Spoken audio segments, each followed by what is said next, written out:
Hey there, readers, writers, and friends. Story Serpent here after way too long of a holiday hiatus. And today we are talking about Katherine Rundell's Impossible Creatures. It was published in September of 2023 in the UK, which always makes us nervous, by Bloomsbury Children's. It was then published in the United States in September of 2024. And since that time, everyone in the US has been talking about it. It was a Wall Street Journal children's book pick of the year. It's an editor's pick of the year on Amazon. Barnes & Noble would not shut up about this thing and their very special edition that had blue sprayed edges instead of red. But before we get into all of that, today's random words are like, share, subscribe, cacophony.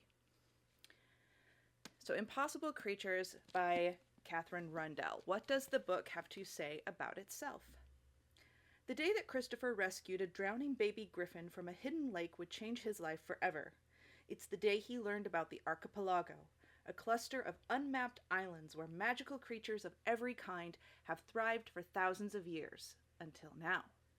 And it's the day he met Mal, a girl on the run in desperate need of his help. Mal and Christopher embark on a wild adventure, racing from island to island, searching for someone who can explain why the magic is fading and why magical creatures are suddenly dying. They consult sphinxes, battle kraken, and negotiate with dragons. But the closer they get to the dark truth of what's happening, the clearer it becomes. No one else can fix this. If the archipelago is to be saved, Mal and Christopher will have to do it themselves. That is a spectacular blurb. It tells us right off the bat who our characters are. This is going to be a fantasy, and there are wonderful, fantastical things in store for us as readers, and also that there will be compelling reasons why children have to fix things, which I think is an important thing that gets left out of a lot of children's books. In terms of what we see from the cover, this gorgeous artwork, huzzah to the formatters and art designers of this book. We've got the gold embossing, and look, publishers, it tells us very clearly on the spine that this is book number 1. So we know that we can expect more books to come, and when we put them on the shelves, we can see what order they're in. Nice, huh? I am also quite partial to this lovely little unicorn on the back cover. The other cool thing that this book does is it provides us with a useful map. Publishers, take notes. This is what a map should look like. It itself is an art piece. We have these beautiful animal details here in the margins. It gives it that old world feel. And believe it or not, this map that would only shows us the archipelago at a distance is actually extremely useful. We are shown where important cities that become relevant to the story are. We are shown where things, different straits in between the various islands and how those will be significant. If you end up confused about where are we at some point during the story, you can reference back to this beautiful map and it will actually serve you to ground you in the location, which is what a map in a fantasy book is for. Now, the problem, and huzzah to the publishers for realizing this, is that when this book gets picked up by a library, this whole thing is going to be taped closed, which means you are going to lose approximately a quarter of this map. But not to fear. They have provided us a second map in black and white in the internal front pages, which is very, very clever. The other thing we find within this book are a number of lovely little illustrations. Sometimes we get these tiny ones like this adorable baby griffin.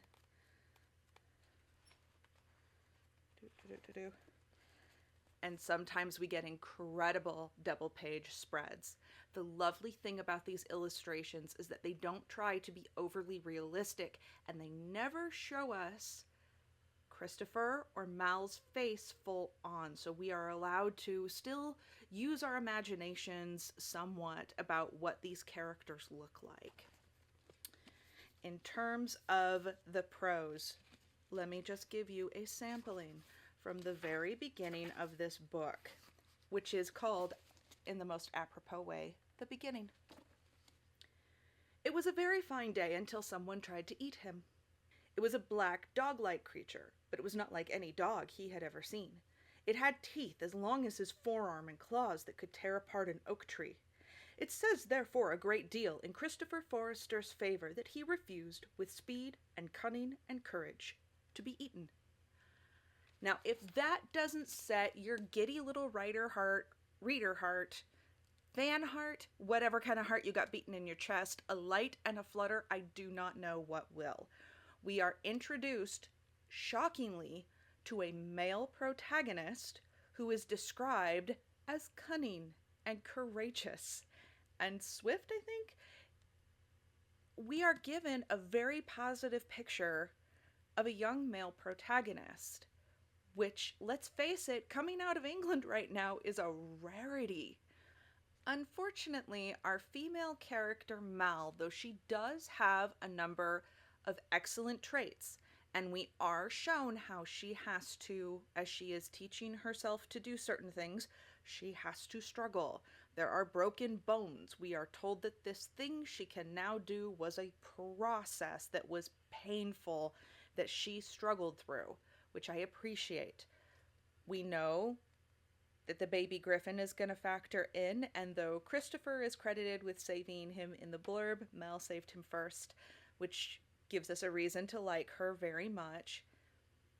I do find at times that she does come off as abrasive and aggressive, and not in like plucky, adventurous kind of ways, but just in like, girl, chill out, why's your face doing that kind of ways. A number of the adults we are introduced to throughout this book are anything but stupid, which as an adult I always appreciate. I do find from time to time throughout the story that we get a little bit bogged down in some of those nummy details. There are maybe just a few too many of them, and they might turn off some readers